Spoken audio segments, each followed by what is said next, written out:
तो this is the photo of the Sunita Arora book my function chapter. तो वहां से माई फंक्शंस वाले चैप्टर की ये बुक की फोटो है। आप देख सकते हैं, आपके पास बुक होगी तो आप बुक से देख लेना। And otherwise I will share the PDF with you, exercise PDF. ठीक है। तो now we are going to talk about the exercise. तो टॉपिक का नाम क्या है? आज हम बात कर रहे हैं माई फंक्शंस। जो हमारा चैप्टर्स हैं वो है माई फंक्शंस। और मैंने आपको बताया था कि how many types of the functions. कोई मुझे बता सकता है कि कितने तरह के फंक्शंस होते हैं माई में? माई में दो तरह के फंक्शंस होते हैं, single row function and multi row function. तो what is the first question? The first question is define a function. Function क्या होता है? अगर सिंपल सा क्वेश्चन आपसे पूछा जाए तो आपको एक लाइन में लिखना है, function is a pre built command.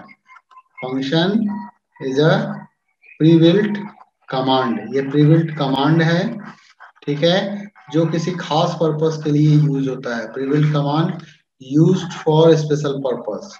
Used used for special purpose. ठीक है। इसमें और दो लाइन आप ऐड कर सकते हो। कैसे ऐड करोगे?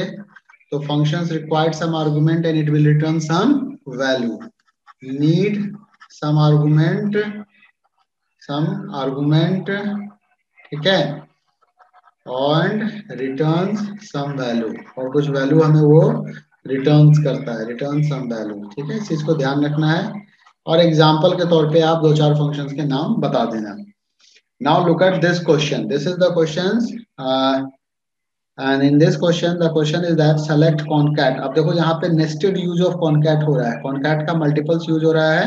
You will check and you will give the output. आप एक बार देख के मुझे आउटपुट बताइए कि क्या आउटपुट आना चाहिए यहाँ पे। तो देखो यहाँ पे लिखा हुआ है इन्फॉर्म एटेक्स। ठीक है। तो सबसे पहले जो इनर है, जो सबसे पहले इनर कॉनकैट है, यानी कि ये वाला जो कॉनकैट आपको दिख रहा है, सबसे पहले ये एग्जीक्यूट करेगा सबसे पहले। ओके। तो फर्स्ट इट विल एग्जीक्यूट, और उसके बाद आपका जो है सो इनर कॉन्टैक्ट के बाद जो आउटर कॉन्टैक्ट है वो एग्जीक्यूट करेगा। ठीक है। तो यहाँ पे क्या होगा, पहले इन दोनों को ऐड कर दिया जाएगा। तो इन दोनों को जैसे ही ऐड किया जाएगा तो हमें क्या मिलेगा? यहाँ पे स्ट्रिंग सेकंड क्वेश्चन है। सेकंड क्वेश्चन में हमें ये क्या देगा? इंफॉर्मेटिक्स। और इंफॉर्मेटिक्स को जब आपने इसको ऐड कर दिया, इंफॉर्मेटिक्स को ऐड कर दिया, तो इसके साथ क्या मिलेगा? प्रैक्टिसेस। तो ये प्रैक्टिसेस को भी जाके क्या करेगा? ऐड करेगा। तो फाइनली आउटपुट क्या मिलेगा हमें? फाइनली हमें यहाँ पे आउटपुट मिलेगा इंफॉर्मेटिक्स प्रैक्टिसेस। Very good. क्या आउटपुट मिलेगा हमें? यहाँ आउटपुट मिलेगा इंफॉर्मेटिक्स। अच्छा, इसमें स्पेस आएगा क्या? कोई स्पेस नहीं आएगा, क्योंकि कहीं भी कोई स्पेस इसने यहाँ पे इंक्लूड नहीं किया है। यहाँ कोई स्पेस इंक्लूड नहीं किया है, तो ये एक साथ आउटपुट आएगा इंफॉर्मेटिक्स प्रैक्टिसेस करके। ठीक है। What is the next question? What will be the output of the following code? अब इसको देखो, ये क्या करेगा? L case. एल केस का काम क्या है? लोअर केस में कन्वर्ट कर देना है। ये लोअर केस में कन्वर्ट करेगा। तो लोअर केस में कन्वर्ट करेगा तो हमें क्या आउटपुट देगा? जितना भी कंटेंट लिखा हुआ है इंफॉर्मेटिक्स, इंफॉर्मेटिक्स प्रैक्टिसेस, स्पेस है तो स्पेस दे देना, क्लास, ठीक है, 11 एंड th, सारे ये स्मॉल में हमें आउटपुट आ जाएंगे। What is the next question? The next question is what will the output of the following code? अब यू केस, यू केस का मतलब क्या है? अपर केस में कन्वर्ट करना। तो क्वेश्चन नंबर 4 का जो आउटपुट होगा उसमें क्या होगा? Computer studies. तो COMPUTER, कंप्यूटर STUDIES, स्टडीज। इस तरह से कैपिटल में आपको इसका आउटपुट मिल जाएगा। What is the next question? What will be output of the following code? अब देखो यहाँ पे मिक्स फंक्शन यूज किया गया, कॉनकैट भी है, कॉनकैट के अंदर में लोअर फंक्शन भी है और अपर फंक्शन है। तो पहले इनर फंक्शन काम करेंगे, जो अंदर में इस ब्रैकेट के अंदर लिखा हुआ है, पहले ये वाला फंक्शन काम करेगा। पहले लोअर से क्या होगा? ये सारे लोअर में कन्वर्ट हो जाएंगे। फिर ये अपर से क्या होगा? ये अपर में कन्वर्ट हो जाएंगे। और इन दोनों को ये क्या करेगा? कॉनकैट कर देगा। तो जो फाइनल आउटपुट मिलेगा वो क्या मिलेगा हमें? लोअर से क्लास को लोअर में कर दिया, इनके बीच में स्पेस नहीं आएगा, और 12th को क्या किया इसने? अपर में कन्वर्ट कर दिया। Okay. Now you want to say something? Yes, speak. What you want to say? Anyone?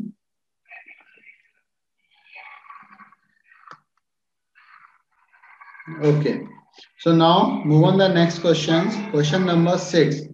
Question number 6 को ध्यान से देखिए, कह रहा है कि अगर एसटीआर के अंदर में इंफॉर्मेटिक्स प्रैक्टिसेस स्टोर्ड है, ठीक है, और इसके आगे इसने क्या किया है, हुआ है 3 डॉट लगा दिया हुआ है, ठीक है, यहाँ पे डॉट डॉट डॉट लिखे हुए हैं, ध्यान से देखिएगा, और एसटीआर के अंदर में भी dot dot dot 4 class 11th लिखा हुआ है। Write command to print the output as informatics practices for class 11। मतलब हमें क्या करना है, ये जो डॉट डॉट डॉट दिख रहा है, ये डॉट डॉट डॉट को रिमूव करना है, इस डॉट डॉट डॉट को हमें क्या करना है, रिमूव करना है। तो रिमूव करने के लिए और साथ ही साथ इनको कॉन्कैट करना है, यहाँ भी कुछ डॉट डॉट लगा हुआ है, यहाँ भी कुछ डॉट डॉट लगा हुआ है। तो इसका जब सॉल्यूशन बनेगा तो क्या करेंगे, सबसे पहले हमें लिखना होगा कॉन्कैट। क्या लिखना होगा, सेलेक्ट कमांड भी चलाना होगा, ठीक है, हमें सेलेक्ट के साथ लिखना होगा। तो आप क्या लिखोगे, इसका इसका जो आउटपुट लिखोगे, क्वेश्चन आए, सॉल्यूशन आएगा, वो लिखोगे सेलेक्ट, ठीक है। इसके बाद हम लिख देते हैं कॉन्कैट। अब ध्यान से समझिएगा इसको, कॉन्कैट, कॉन्कैट को कॉल कर दिए। अब इनको लोअर केस में कन्वर्ट करना है, तो हमने क्या किया, एल केस को कॉल कर दिया लोअर केस में। क्यों लोअर केस में, क्योंकि ये देखो इसने यहाँ पे informatics practices for class 11 lower में लिखा हुआ है ना। या आप एल केस को लास्ट में भी कॉल कर सकते थे, लेकिन मैं यहाँ पे एल केस को कॉल कर दे रहा हूँ, ठीक है। या कॉन्कैट के बाद भी हम एल केस को कॉल कर सकते थे, इसको हम ऐसे भी लिख सकते हैं, 1 मिनट रुको, पहले मैं कॉन्कैट के अंदर ट्रिम कर देते, नहीं तो एल केस हमें 2 बार लिखना पड़ता। तो अब मैं क्या करता हूँ, एल केस को एक ही बार लिख देता हूँ। यहाँ पे मैंने लिख दिया एल केस, लोअर फंक्शन को कॉल किया। इसके अंदर क्या किया, मैंने कॉन्कैट को कॉल किया। किसको कॉल किया, कॉन्कैट को। अब इसके अंदर में मैं 2 फंक्शंस को कॉल करूंगा। सबसे पहले मैंने लिख दिया ट्रिम। क्या लिख दिया, ट्रिम। ट्रिम के अंदर मैंने लिख दिया यहाँ पे डॉट, डॉट है या कॉमा है, ये डॉट जैसा ही दिख रहा है हमें, ठीक है, डॉट। और डॉट के आगे मुझे क्या करना होगा, ट्रिम फंक्शंस का सिंटेक्स याद करो। ट्रिम फंक्शंस के 2 सिंटेक्स थे, एक सिंटेक्स में जिसमें बाय डिफॉल्ट वो क्या करता है, सिंपली स्पेस को रिमूव करता है। किसको स्पेस कर रिमूव करता है, सिर्फ स्पेस को।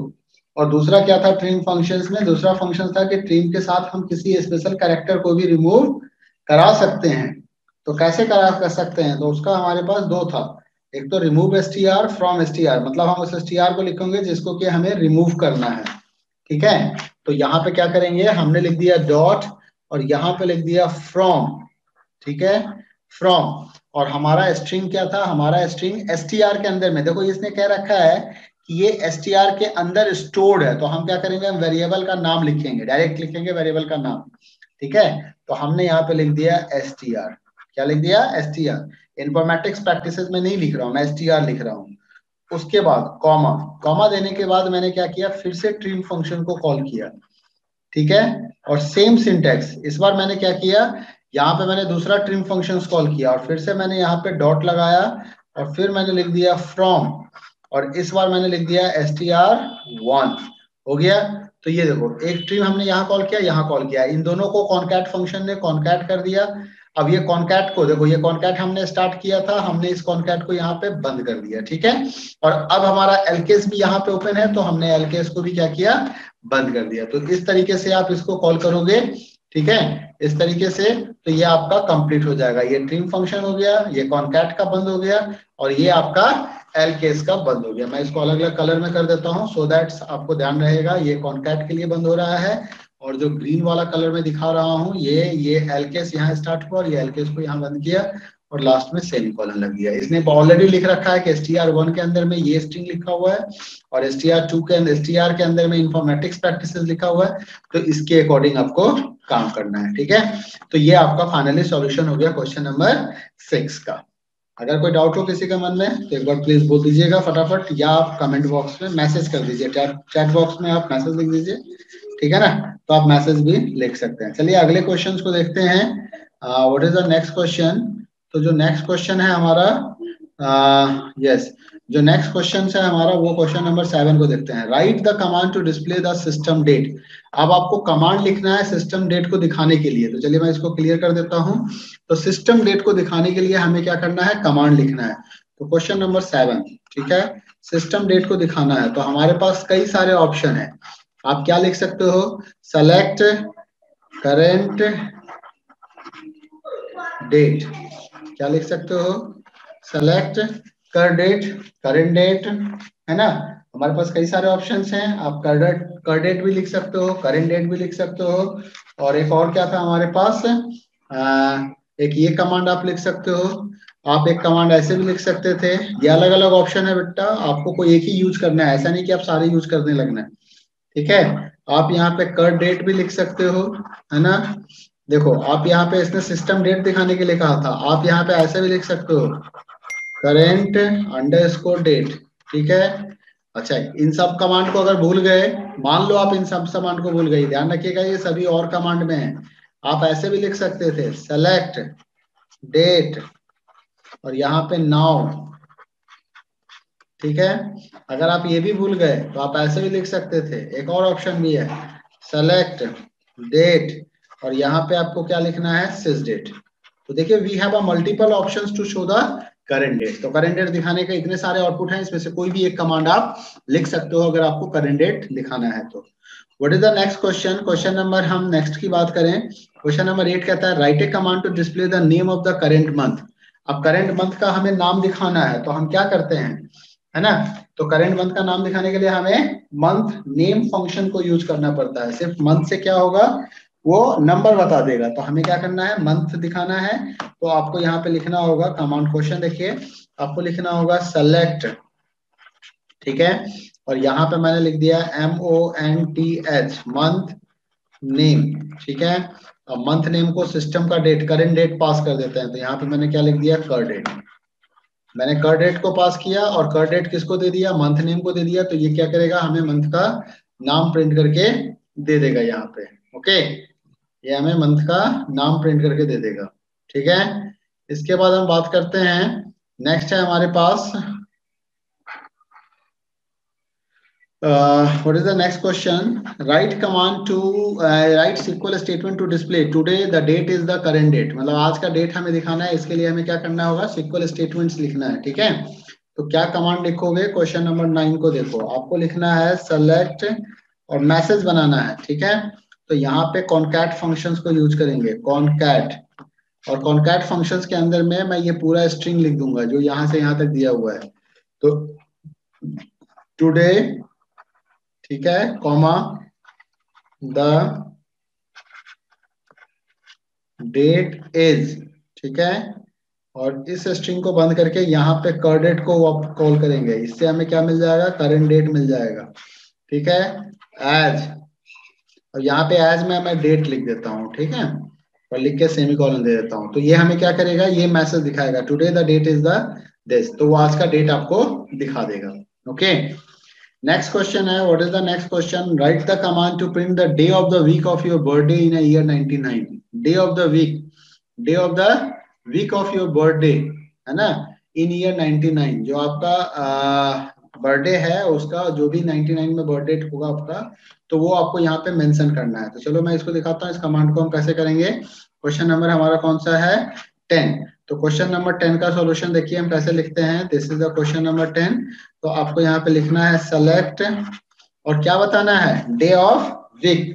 तो डे ऑफ वीक के लिए हमारे पास क्या था, मंथ नेम था, मंथ हो गया, डे ऑफ ईयर हो गया, है ना। एक हमारे पास होता है डे ऑफ वीक, तो यहाँ पे लिखिएगा DAYOFWEEK, तो क्या बना, day of week.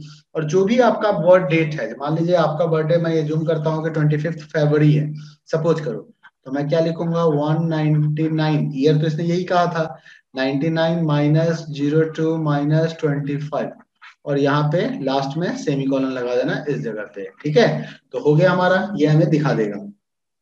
Right the command to display the current time, अभी का टाइम आपको दिखाना है, तो आप क्या कमांड लिखोगे, यहाँ पे आपको यहाँ पे लिखना है सेलेक्ट, ठीक है, और मेथड कौन सा कॉल करेंगे, हम टाइम मेथड को कॉल करेंगे, और टाइम मेथड को क्या पास कर देंगे, नाउ पास कर देंगे। या आप नाउ के जगह पे आप यहाँ पे इसको ऐसे भी लिख सकते थे, टाइम, और टाइम के साथ आप क्या पास कर देते, आप यहाँ पे सिस डेट फंक्शन को कॉल कर लेते। तो इस दोनों ही फंक्शन से आपको करंट टाइम मिल जाएगा, सेलेक्ट लगाना मत भूलिएगा, और ये दोनों अल्टरनेटिव है, दोनों लिखने की जरूरत नहीं है। इसके बाद हमारे पास अगला क्वेश्चन क्या है, what is the next question. तो जो नेक्स्ट क्वेश्चन है वो हमसे कह रहा है कि भाई कंसीडर द टू फील्ड्स, अब कहता है कि दो फील्ड्स को कंसीडर कीजिए, एक फील्ड का नाम बी डेट है, which stores the birth date, and J date, which stores the joining date of an employee. Write the command to find out and display the appropriate age of the employee as on today. तो आज के हिसाब से उसका हमें as बताना होगा, ठीक है, कि क्या एज है उनका, हमें ये कैलकुलेट करना है। ओके, तो इसके लिए क्या करना होगा, हमें दोनों डेट के बीच का डिफरेंस निकालना पड़ेगा। हमें दोनों डेट के बीच का क्या निकालना पड़ेगा, डिफरेंस निकालना पड़ेगा, जो उनका आज का डेट है और बर्थ डेट है ना। तो उसके लिए आपको एक कमांड चलानी पड़ेगी, और वो कमांड क्या है, तो इसको चाहो तो आप रन करा के भी देख सकते हैं एक बार, थोड़ा सा मैथमेटिकल कैलकुलेशंस होगा। तो दो डेट के बीच के डिफरेंस को निकालने के लिए आपको यहाँ पे ज्वाइनिंग डेट हो गया, बर्थ डेट हो गया, ये बर्थ डेट है, joining date, which stores the joining date of the employee, write the command to find out display the appropriate age of an employee as on today. तो आज के हिसाब से उसका एज बताना है, तो आप क्या करोगे यहाँ पे, आप एक काम करो, आप एक कमांड लिखो यहाँ पे, सेलेक्ट, ठीक है, और कर डेट माइनस बी डेट, और क्योंकि बी डेट क्या हो गया हमारा, फ्रॉम एम्प्लॉय, एम्प्लॉय, ठीक है, एम्प्लॉय टेबल से हम इसको माइनस करके देखेंगे। चलो इसको एक बार मैं चेक करना चाहूंगा, इस कमांड को मैं एक बार चेक करके दिखाता हूँ कि इज इट वर्किंग और नॉट वर्किंग। तो चलो पासवर्ड डालते हैं यहाँ पे रूट, और अब मैं यहाँ पे लिखता हूँ सेलेक्ट, ठीक है, SELECT सेलेक्ट, और यहाँ पे मैं लिख देता हूँ करेंट डेट, कर डेट, तो मैंने यहाँ पे कर डेट दिया, और माइनस मैं यहाँ पे डाल देता हूँ 2021 या 2019, ठीक है, -25 -15, ठीक है। तो चेक करते हैं कि ये काम करता है या नहीं करता है, इज इट वर्किंग और not working. So it's no database selected. अच्छा, डेटाबेस तो पहले सेलेक्ट करना पड़ेगा ना, तो यूज टेम्प लिख दो, and then we are going to call this command. तो व्हाट हैपन, फंक्शन टेम्प कर डेट, अब स्पेलिंग का मिस्टेक आ गया यहाँ पे, तो मुझे कर डेट लिखना था। अब देखो इसने ईयर में कन्वर्ट कर दिया, इसने किस चीज में कन्वर्ट कर दिया, इसने नंबर ऑफ डेज के बीच में डिफरेंस हमें दे दिया, ठीक है। ये कुछ इस तरीके से निकाल रहा है 87 एंड 8। तो we have to do some calculations, हमें कुछ कैलकुलेशंस करने पड़ेंगे इसको सॉर्ट आउट करने के लिए, ठीक है। तो हमें क्या निकालना पड़ेगा, पहले डेज पता करने पड़ेंगे कि टोटल डेज कितने हैं। तो डेज अगर आप पता कर लोगे then it is possible to you will do this. तो आज के डेट में और उस डेट में पहले ईयर को माइनस करना होगा, तो इनका हमें ईयर माइनस करना पड़ेगा। तो डोंट डू दिस मच मेहनत, we have to do like this. हम देखो इसको शॉर्टकट में कैसे सॉल्व करते हैं, आप इसमें सिंपली लिखो ईयर वाइज, हमें तो सिर्फ एज ही बताना है ना, तो हम एक्यूरेट एज नहीं, हम ईयर में एज बता देते हैं उसको। तो यहाँ पे लिखो सेलेक्ट ईयर, और यहाँ पे लिखो, मान लो करेंट डेट है, तो यहाँ पे मैं लिखा ईयर, और यहाँ पे दे दिया कर डेट, आज के डेट का ईयर कितना है, और इसको माइनस कर देते हैं जो भी तुम्हारा डे है, जो भी तुम्हारा डे है इसमें से मैं ईयर पार्ट को कैलकुलेट कर लेता हूँ। तो मान लो 2019 -25 -15, जो भी डेट आपने देना था आपने दे दिया, ठीक है। और इस डेट के अंदर से मैंने क्या किया, ईयर निकाल दिया, और ये निकालने के बाद हमें क्या मिलेगा, यहाँ पे एक ईयर वहां बंद हो गया, यहाँ भी ईयर बंद हो गया, सेमीकोलन दे दो। ये देखो इसने क्या किया, अच्छा ये इसने ईयर यहाँ से नहीं निकाला, क्यों नहीं निकाला, क्योंकि मुझे उसको डेट में कन्वर्ट करना पड़ेगा पहले।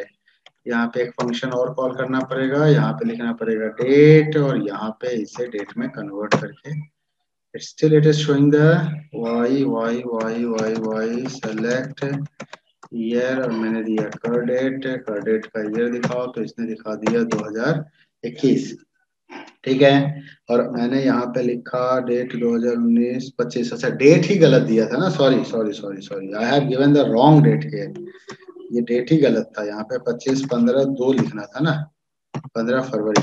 Okay, now it's showing that 2 years. तो इस तरीके से हम इस कमांड को यहाँ पे चेंज करेंगे, और यहाँ पे हम क्या लिखेंगे इसको, जस्ट वेट, हाँ। तो हमें कमांड क्या लिखना है यहाँ पे, हम आ जाते हैं अपने स्क्रीन पे, और इसको मिनिमाइज कर देता हूं मैं। तो फाइनली जो इसका सॉल्यूशन बनेगा क्वेश्चन नंबर 12 का, अब उसको ध्यान से देख लीजिए एक बार। जो फाइनल सॉल्यूशन है वो ये बनेगा यहाँ पे, कि आपको क्या करना है, क्वेश्चन नंबर 12 के लिए लिखना है, एक मिनट मैं इसको जरा एडजस्ट कर दूं, या तो क्या लिखना है हमें, हमें क्वेश्चन नंबर 12 के लिए लिखना है यहाँ पे सेलेक्ट, ठीक है, सेलेक्ट के साथ आपने लगाना है ईयर, ईयर के साथ आपको लिखना है करंट डेट, ठीक है, माइनस ईयर, ठीक है, आपको लगाना है बी डेट जो बर्थ डेट है वो, फ्रॉम और टेबल का नाम, तो किसी न किसी टेबल में इंफॉर्मेशन स्टोर हुआ होगा, सेमीकोलन, ये आपको एज बता देगा। इसके आगे आप चाहो तो एज एज कर सकते हो, ईयर्स कर सकते हो, ये आप कैलकुलेशन कर सकते हो। तो ये तो हो गया आपका सिंपल सा सॉल्यूशंस अबाउट दिस, कि भाई हम कैसे इन क्वेश्चंस को सॉल्व करेंगे। नाउ हमारे पास कुछ टेबल बेस्ड क्वेश्चंस हैं। Given the following table select the एलकेस। अब ये आपसे आउटपुट पूछ रहा है, देखो this is a very important question, definitely you will get the one question that is related to the output, तो आपको आउटपुट बताने होंगे। तो आउटपुट वाले बेस्ड क्वेश्चंस में ध्यान हमेशा क्या रखना है कि you have to make the table, आपको टेबल बनाने होंगे आउटपुट बेस्ड जितने भी क्वेश्चंस होंगे। अब मान लीजिए ये क्वेश्चन नंबर 1 का फर्स्ट है। अब देखो ये कमांड कह रहा है कि सेलेक्ट एल केस, क्या कह रहा है, select L case sports from club. तो अब ये क्या करेगा, स्पोर्ट्स और उसको लोअर केस में दिखाएगा, तो टोटल जितने भी रिकॉर्ड है, तो इसका जब आप आउटपुट बनाओगे तो आपको इस तरीके से टेबल बनाना पड़ेगा, आपको इस तरीके से टेबल बनाना पड़ेगा, और आपको यहाँ पे लिखना होगा जो ये कॉलम है जो आउटपुट आएगा, तो क्या आएगा यहाँ पे आउटपुट आएगा एल, जो कमांड है वो क्या है, एलकेस स्पोर्ट्स, तो ये एलकेस स्पोर्ट्स आपको यहाँ पे लिखना होगा। और उसके बाद जितने भी स्पोर्ट्स हैं, एलकेस क्या करता है, सबको स्मॉल में करेगा, तो जितने भी स्पोर्ट्स हैं सबको स्मॉल में आपको यहाँ पे प्रिंट करना पड़ेगा, कराटे, स्क्वैश, ठीक है, स्क्वैश, बास्केटबॉल, सबको स्मॉल में, ध्यान रखिएगा सबको स्मॉल में लिखना है, बास्केटबॉल, है ना, उसके बाद आपका स्विमिंग है तो स्विमिंग, इन सबको स्मॉल में, ओके, स्विमिंग, और फिर हमारा क्या है, स्क्वैश है, फिर क्या है, कराटे है ना, तो फिर क्या है हमारे पास, स्विमिंग है, फिर बास्केटबॉल है ना। तो इस तरीके से आपको आउटपुट लिखने हैं, और इसको आप इस तरह से बॉक्स में बंद करके लिखोगे, जब आउटपुट लिखना तो बॉक्स में बंद करना मत भूलना, और ऊपर ये हेडिंग देना नहीं भूलना। अब मान लीजिए क्वेश्चन नंबर 2 को देखिए, कहता है select mod as 5। Mod function क्या करता है, रिमाइंडर रिटर्न करता है ना। तो अब हमारे पास जो आउटपुट आएगा वो आउटपुट ऐसे आएगा, मॉड एज 5, ये तो कॉलम हेडिंग हो गया, ये क्या हो गया, ये हमारा कॉलम हेडिंग हो गया। अब इसने क्या किया है, एक कंडीशन दे दिया, अब यहाँ पे ध्यान से देखो, इसने कंडीशन दे दिया where sex equal to f, तो एफ वाले रो को पहले फाइंड करो, एफ ये है, एफ हमारा यहाँ पे 3 रिकॉर्ड है जो एफ है बस ये, तो इस वाले में एज को 5 से डिवाइड करो, तो 5 से डिवाइड करोगे तो रिमाइंडर क्या आएगा, 4 आएगा, क्योंकि 34 है तो 5 6 जा। अब इस 3 वाले में देख लो 36 है, तो यहाँ पे 5 7 जा 35, तो रिमाइंडर 1 आ गया। नेक्स्ट 39 है तो 5 7 जा 35, रिमाइंडर 4 आ गया। नेक्स्ट 37 है, 5 7 जा 35, तो रिमाइंडर 2 आ गया, तो ये इसका आउटपुट होगा। तो this way you have to write down the output, आपको आउटपुट इस तरीके से लिखना होगा, ठीक है। तो ये आप नोट कर लो फटाफट। इसके बाद हम आते हैं अगले क्वेश्चंस पे, और अगला क्वेश्चन है सेलेक्ट पावर। अब मान लो मेरा क्वेश्चन नंबर 3 को देखो, क्या कहता है, सेलेक्ट पावर 3,2।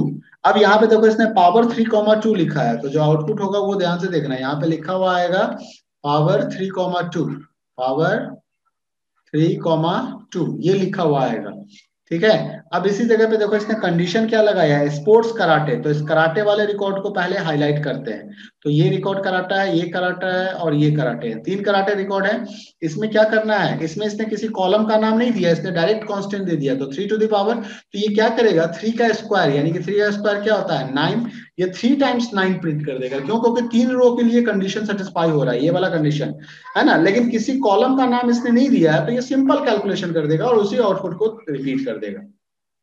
नेक्स्ट क्वेश्चन है क्वेश्चन नंबर 4, सेलेक्ट सब एसटीआर कोच नेम 1,2। मतलब क्या है कि कोच के नाम से 2 कैरेक्टर निकाल के देना है फर्स्ट पोजीशन से, from club where date of appointment greater than this. अब रिकॉर्ड को पहले सर्च करते हैं कि कौन कौन सा रिकॉर्ड है जो इस कंडीशंस को सेटिस्फाई कर रहा है, कौन सा कंडीशंस को, डेट ऑफ अपॉइंटमेंट वाला जो कंडीशन दे रखा है। तो देखो डेट ऑफ अपॉइंटमेंट कह रहा है 1998 31, मतलब 31 जनवरी 1998, तो 1998 से ज्यादा होना चाहिए। तो पहले तो देखो 98 से 31 जनवरी में 98 वाला ये रिकॉर्ड है, और ये 31 जनवरी से ज्यादा नहीं है, 98 में ये रिकॉर्ड है, ये ज्यादा है, ठीक है, तो इसको हाईलाइट कर लो। उसके बाद देखो ये 1 जनवरी है, ये 12 जनवरी है, ये 24 फरवरी 99 है, ये भी ज्यादा है, 20 फरवरी 99 है, ये भी ज्यादा है, 22 फरवरी 1998 है, ये भी ज्यादा है, 13 जनवरी नहीं है, 19 फरवरी ये ज्यादा है। तो इसका मतलब ये 1 2 3 4 5 रिकॉर्ड हैं जो कंडीशन सेटिस्फाई कर रहे हैं। अब इसमें क्या करेगा, इसके कोच के नाम का 2 कैरेक्टर रिटर्न करेगा। तो इस वाले रिकॉर्ड में देखो, पहले तो यहाँ पे तुम ये बनाओ, टेबल बनाओ। तो टेबल में ये कॉलम का ये कमांड जो लिखा हुआ वही कमांड लिख दो, सब str कोच नेम 1,2 ये लिख दिया। अब इसको नीचे करो। अब यहाँ पे क्या होगा, पहला वाला रिकॉर्ड ये है, इसके रिकॉर्ड में कोच का पहला फर्स्ट पोजीशन से 2 कैरेक्टर, तो क्या निकल के आएगा के ए का। इस वाले रिकॉर्ड में देखो 2 पोजीशन 2 कैरेक्टर, क्या निकल के आएगा के ई। इस वाले रिकॉर्ड में ए एन, उसके बाद क्या आएगा जेड है, वेरी गुड। उसके बाद क्या आएगा एस एच, ये आपका आउटपुट हो गया। तो इस तरीके से आपको आउटपुट लिखना होगा। जब कभी भी आउटपुट बेस्ड क्वेश्चंस आपको देखने को मिलते हैं तो आपको आउटपुट का ध्यान रखना है, और आउटपुट कुछ इसी तरीके से आपको यहाँ पे लिखना भी होगा, इस चीज का ध्यान रखिएगा। क्वेश्चन नंबर 2 को फटाफट सॉल्व कीजिए आप लोग, फटाफट सॉल्व करके मुझे मैसेज कीजिएगा, है ना। जल्दी से देखिए, मैं इसको इरेज करता हूं तब तक, और नेक्स्ट क्वेश्चन नंबर 2 को पढ़ते हैं। क्वेश्चन नंबर 2 क्या कह रहा है, जरा ध्यान से देखिए। क्वेश्चन नंबर 2 कह रहा है कि भाई हमें क्या करना है, सेलेक्ट करना है ट्रंकेट। ट्रंकेट का काम क्या है, रिमूव करना। अब जरा सा एक चीज ध्यान देना, मैंने आपको पीछे भी बताया था कि जो ट्रंकेट फंक्शंस होते हैं या राउंड फंक्शंस होते हैं, इनका जो सिंटेक्स होता है उसमें पहला तो नंबर आता है और दूसरा कॉमा के बाद एम आता है, ठीक है। यहाँ पे ध्यान दीजिएगा क्या सिंटेक्स आता है, सिंटेक्स पर देखना जरूरी है, इसको ध्यान से समझिए। और अगर राउंड फंक्शंस की बात करें तो इसमें भी नंबर आता है और उसके बाद हमारा जो m होता है वो ऑप्शनल आर्गुमेंट होता है। इसमें मैंने बताया था कि बाय डिफॉल्ट जो m की वैल्यू होती है वो 0 होती है। बाय डिफॉल्ट m की वैल्यू क्या होती है, 0 होती है। तो अगर m नहीं दिया गया है इसका मतलब वो 0 पे काम कर रहा है, 0 पे काम कर रहा है। तो आप देखो यहाँ पे लिखा हुआ है truncate average marks from student 1 where average is less than 75। तो एवरेज लेस देन 75 है, तो एवरेज लेस देन 75 पहले ढूंढो कौन कौन सा है। तो एवरेज लेस देन 75 अगर देखोगे तो ये एवरेज लेस देन 75 है, ये लेस देन 75 है, ये भी लेस देन 75 है और ये भी लेस देन 75 है, ठीक है। अब क्या कर रहा है इसका, ये कह रहा है उसको ट्रंकेट करो। ट्रंकेट करो मतलब कि उसके पॉइंट के बाद का डिजिट को रिमूव कर दो। तो देखो जो आउटपुट आएगा वो आउटपुट हमारा जो होगा, यहाँ पे हमें लिखना पड़ेगा ट्रंकेट, यहाँ पे हमें लिखना पड़ेगा एवरेज मार्क्स, जो भी उसने कॉलम का नाम दे रखा है, और क्योंकि आगे कुछ नहीं दे रखा है तो हम इसको ऐसे ही रखेंगे, ठीक है। And now you have to what you have to do, you have to note down the 75 से कम वाले। तो इसको क्या, ट्रंकेट फंक्शन में क्या होता है, सिंपली डिजिट को रिमूव कर देता है। तो 68, 73, 64 और 67 ये आउटपुट आपको मिलने वाला है। नेक्स्ट क्वेश्चन देखो, अब फिर से राउंड का क्वेश्चन आ गया। वहां पे कहता है ग्रेड बी होना चाहिए, तो बी ग्रेड वाला रिकॉर्ड को चेक करो, 1 2 3, है ना। ये 3 रिकॉर्ड है बी ग्रेड का। तो जो आउटपुट आएगा वो आउटपुट को जरा सा देखते हैं कि आउटपुट, यहाँ भी ये कंडीशन ध्यान रखना कि एम अगर नहीं दिया हुआ है तो बाय डिफॉल्ट वो 0 है। तो हमारे पास कौन कौन से हैं बी वाले, हमारे पास 1 2 3 बी वाले हैं। तो सबसे पहले आपको क्या करना है, यहाँ पे लिख देना है राउंड, क्योंकि जो कमांड में दिया हुआ है एवरेज मार्क, ठीक है, बस इतना ही लिखना है, बॉक्स बना देना है। अब देखो इसमें आउटपुट निकालो, इस वाले बी में देखो, इसमें राउंड में क्या किया, 0.0 मतलब कुछ नहीं दिया, कॉमा 0, यानी कि ये 5 रिमूव होगा, ये 5 पॉइंट के बाद ये 5 रिमूव होगा। एंड कंडीशंस क्या था हमारा कि अगर ग्रेटर देन इक्वल टू 5 हो तो बगल वाला 1 से बढ़ जाता है, तो ये 78.5 क्या हो जाएगा, 79। 73.1 में क्योंकि 1 ग्रेटर देन इक्वल टू 5 नहीं है तो कोई फर्क नहीं पड़ता है, 75.4 में भी हमें कोई फर्क नहीं पड़ेगा, तो हमें ये आउटपुट मिलेगा। तो this is the output we are getting for the question number 2। Question number 3 को चेक करो, कॉन्कैट। अब ये आसान सा प्रोग्राम है। अब यहाँ पे आपको कह रहा है कॉन्कैट करने के लिए क्वेश्चन नंबर 3 में। तो सबसे पहले आप यहाँ पे लिख दो कॉन्कैट, जो इसने कहा वो लिखो यहाँ पे कॉन्कैट। और कॉन्कैट के अंदर में आर्गुमेंट क्या है, नेम कॉमा स्ट्रीम। तो नेम कॉमा स्ट्रीम को हमने यहाँ पे लिख दिया। अब यहाँ पे क्या है कि ये कह रहा है कि कंडीशन दिया हुआ है, इसने क्या दे रखा है, कंडीशन कि वेयर क्लास 12A। कंडीशन क्या है, वेयर क्लास 12A। तो 12A वाले रिकॉर्ड को आइडेंटिफाई करते हैं, 12A वाले रिकॉर्ड को आइडेंटिफाई करना है, ठीक है। ओनली 2 क्लास है हमारे पास, ठीक। तो ये क्या करेगा, उसके नाम और स्ट्रीम को कॉन्कैट कर देगा। तो नाम, इस वाले रिकॉर्ड का नाम क्या है, रूबीना। तो क्या लिखा हुआ आएगा, रूबीना। और रूबीना के आगे क्या लिखा हुआ आ जाएगा, सॉरी पहला वाला रिकॉर्ड क्या था, रूबीना, और क्या लिखा हुआ है, नॉन मेडिकल। तो यहाँ पे लिखा हुआ आ जाएगा नॉन मेडिकल। ध्यान रखिएगा कोई स्पेस नहीं आएगा, अपनी मर्जी से हमें कोई स्पेस देने का जरूरत नहीं है, यहाँ पे कोई स्पेस नहीं है।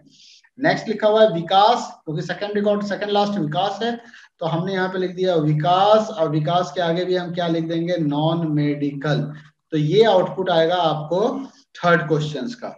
फोर्थ का देखो, select right stream two. Right function क्या करेगा, राइट हैंड साइड से दो कैरेक्टर निकाल के देगा। तो ये क्या होगा, यहाँ पे आपको लिख देना है RIGST राइट, और ये क्या दिया हुआ है, स्ट्रीम, और स्ट्रीम के बाद क्या दिया हुआ है, टू, यानी कि राइट से दो कैरेक्टर निकालने हैं। और यहाँ पे कोई कंडीशन नहीं है क्वेरी में, तो इसका मतलब हो गया कि सभी स्ट्रीम के अंदर से, ये इन सभी में से आउटपुट, तो 1 2 3 4 5 6 7 8 9 10, इसका मतलब टोटल 10 आउटपुट हमें मिलने वाले हैं। टोटल कितने आउटपुट मिलने वाले हैं हमें, टोटल 10 आउटपुट मिलने वाले हैं हमें। वो 10 आउटपुट क्या होंगे, देखो सबसे लास्ट में दो कैरेक्टर, तो इसके लास्ट में दो कैरेक्टर क्या है, AL, इसके बाद लास्ट में दो कैरेक्टर क्या है, C, फिर क्या है C, फिर क्या है ES, फिर क्या है AL, ठीक है। फिर मेडिकल का क्या आएगा, AL, ह्यूमैनिटीज का क्या आएगा, ES, नॉन मेडिकल का क्या आएगा, AL, फिर नॉन मेडिकल का क्या आएगा, AL, और फिर कॉमर्स का क्या आएगा, C। इस तरीके से आपको ये आउटपुट मिलेगा। तो this way you can solve the output based question. जितने भी आउटपुट बेस्ड क्वेश्चन है उसको इसी तरीके से सॉल्व करना है। तो आप खुद से भी ट्राई कर सकते हैं इसको, ठीक है। क्वेश्चन नंबर 3, चलो ये लास्ट क्वेश्चन मैं बता देता हूँ, उसके बाद आप करना, एक बार ट्राई करना फिर से, तो हम फर्दर देखेंगे और फर्दर मैं डिस्कस करूंगा इसके बारे में। तो अब जरा सा देखते हैं, मान लीजिए हमारा ये क्वेश्चन नंबर 3 को देखते हैं। क्वेश्चन नंबर 3 में क्या कह रहा है, टेबल दिया हुआ है लाइब्रेरी, और यहाँ पे हमारे पास give the output, select upper title. आसान सा क्वेश्चन है, नॉट वेरी डिफिकल्ट। अब इसका जो पहला क्वेश्चन है उसमें कह रहा है कि अपर टाइटल लिखना है, तो मैंने यहाँ पे अपर टाइटल लिख दिया, अपर टाइटल लिख दिया यहाँ पे। अब हमें आउटपुट क्या मिलने वाला है, कोई कंडीशन है क्या, from library where price less than 150, condition लगा दिया लेस देन 150। तो 150 से लेस देन वाले प्राइस को पहले आइडेंटिफाई करो। एक प्राइस ये है, दूसरा लेस देन 150 में एक प्राइस ये है, एक प्राइस ये भी है, ठीक है, ये भी एक प्राइस है, ये भी एक प्राइस हो गया, 2 हो गया, और एक ये 3 हो गया, और एक ये 4 हो गया। 4 प्राइस ऐसे हैं जो लेस देन 150 हैं। अब इन प्राइस का क्या दिखाना है, अपर टाइटल दिखाना है। तो इसके टाइटल को आ जाओ, इसके टाइटल में क्या लिखा है, कंप्यूटर स्टडीज। तो आपको क्या करना होगा, आपको यहाँ पे लिखना होगा COMPUTER, कंप्यूटर अपर में, और यहाँ पे लिखना STUDIES, कंप्यूटर स्टडीज। उसके बाद 130 वाले में क्या लिखा हुआ है, डी बेस डमीज, तो इसको कैपिटल में लिखना है। तो क्या लिखेंगे, डी बेस, और उसके बाद डमीज, DUMMIES, डमीज। उसके बाद नेक्स्ट में क्या है, मास्टरिंग फॉक्स प्रो, तो आपको लिखना होगा MASTERING, मास्टरिंग। पहले ना आउटपुट लिख लेना और फिर बॉक्स बनाना है स्केल की मदद से, ये चीज ध्यान रखना है। नेक्स्ट क्या है, बेसिक फॉर बिगिनर्स, तो लिख दो BASIC, basic, FOR for, BE, sorry capital letter में लिखना है BE, ठीक है, बिगिनर्स है ना, BEGINNERS, ठीक है। तो ये आपका आउटपुट हुआ किसका, क्वेश्चन नंबर फर्स्ट का। तो इस तरीके से पहले आउटपुट लिख के फिर बॉक्स बनाना है। Select concat author type from library where quantity less than 3। तो इसने एक फिर से कंडीशन दे दिया हमें कि भाई उस वाले ऑथर को सेलेक्ट करो जिसकी क्वांटिटी लेस देन 3 है, ठीक है। इसने क्या दिया, उसको सेलेक्ट करो जिसकी क्वांटिटी लेस देन 3 है। तो चलो अब हम इसमें लेस देन 3 वाले को चेक कर लेते हैं। तो लेस देन 3 वाला रिकॉर्ड हमारे पास कौन कौन सा है, हमें लेस देन 3 वाले रिकॉर्ड्स को ढूंढना है। तो लेस देन 3 क्वांटिटी के लिए कह रहा है, तो लेस देन 3 में एक रिकॉर्ड ये आ गया, फिर आपका एक रिकॉर्ड ये आ गया, और एक रिकॉर्ड ये आ गया, तो 3 रिकॉर्ड ये आया। तो सबसे पहले मैं यहाँ पे क्या लिखूंगा, मुझे इसने कहा था कॉन्कैट करने के लिए, तो सबसे पहले मैं यहाँ पे, ये क्वेश्चन नंबर 2 है, मैं लिख दूंगा कॉन्कैट। और कॉन्कैट किसको करना है, ऑथर को करना है, और ऑथर को किसके साथ कॉन्कैट करना है, टाइप के साथ कॉन्कैट करना है। अब मैं यहाँ पे इसके ऑथर और टाइप को चेक करूंगा। ऑथर का नाम क्या है, फ्रेंच, टाइप का नाम क्या है, FND। तो क्या आउटपुट आएगा, FRENCH, फ्रेंच, FND। उसके बाद देखो यहाँ पे क्या नाम है, सीगल, तो SEIGAL, ठीक है, FND हो गया। उसके बाद सीगल के आगे क्या लिखा हुआ है, DBMS, तो यहाँ पे मैं क्या लिख दूंगा, DBMS। उसके बाद क्या है, 1 वाला रिकॉर्ड कोआट, तो मैं क्या लिख दूंगा, COWART, कोआट। और उसके आगे क्या लिखा हुआ है, टाइप में, है ना, इसमें ऑथर टाइप है, तो टाइप में क्या लिखा हुआ है, OS, तो मैं यहाँ पे OS लिख दूंगा।